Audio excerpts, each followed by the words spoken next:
ये कहानी एक लड़कियों के स्कूल में पेश आने वाले वाक़े के बारे में है जो हॉस्टल में रहती हैं।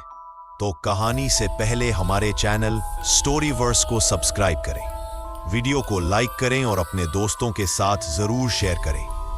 तो कहानी शुरू करते हैं। एक स्कूल की लड़की सारा जो रात गए तन्हा बाथरूम जा रही थी, वो अकेले ही बाथरूम जाने वाले रास्ते पर चल रही थी जब उसे एहसास हुआ कि रात कितनी अंधेरी है।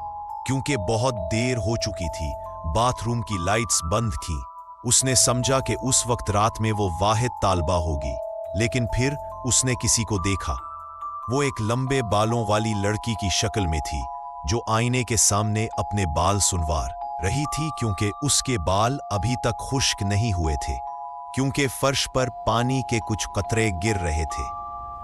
काफी देर बाद सारा ने देखा कि वो लड़की वापस नहीं गई, बल्कि अब भी बाल संवार रही है। तो उसने लाइट ऑन की और अंदर चली गई। बाद में उसने देखा कि लड़की के सर से जो पानी टपक रहा था वो पानी नहीं था, बल्कि खून था। खून के कतरे थे जो अब भी उसके पैरों से टपक रहे थे। थोड़ी देर बाद जब लड़की ने मुंह मोड़ा तो उसका चेहरा खून से लथपथ और लाल था। सारा चीख उठी, उसके हाथ पैर कांप रहे थे।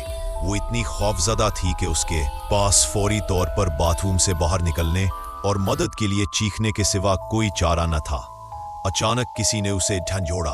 वो इसकी एक हॉस्टल साथी थी जिसने उसे जगाने के लिए आवाज दी।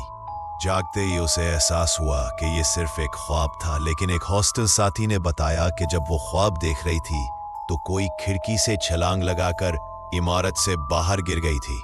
कुछ देर बाद हॉस्टल साथी उसे बालकोनी पर ले गई ताकि देखें क्या हो रहा है। उस वक्त वो हैरान रह गई जब उन्होंने नीचे देखा। नीचे सफेद लिबास में एक लड़की पड़ी थी जिसके सर से बहुत सारा खून बह रहा था। खा वो ख्वाब वाली लड़की थी या नहीं, नतीजे के तौर पर सारा ये नहीं बता सकी कि उसने उस लड़की को असल में देखा था या सिर्फ ख्वाब में देखा था। अगले दिन सब कुछ ठीक था, लेकिन रात को हॉस्टल में रहना थोड़ा डर लगता था।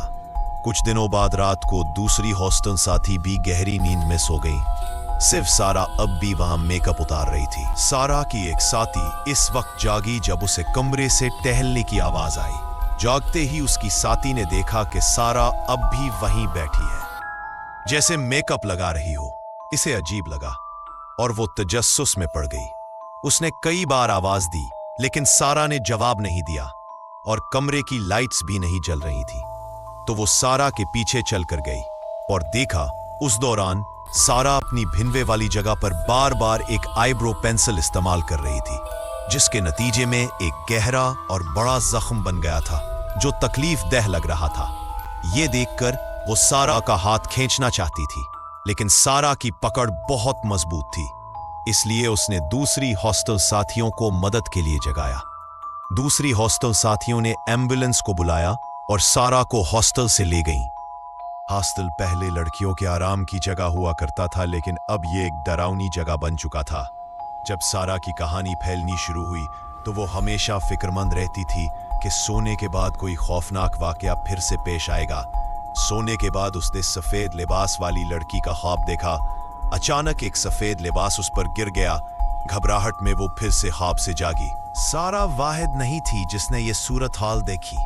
उसी हॉस्टल में रहने वाले बहुत से दूसरे लोग भी थे, इसलिए उन्होंने मिलकर प्रिंसिपल से बात की और सूरत हाल की वजाहत की।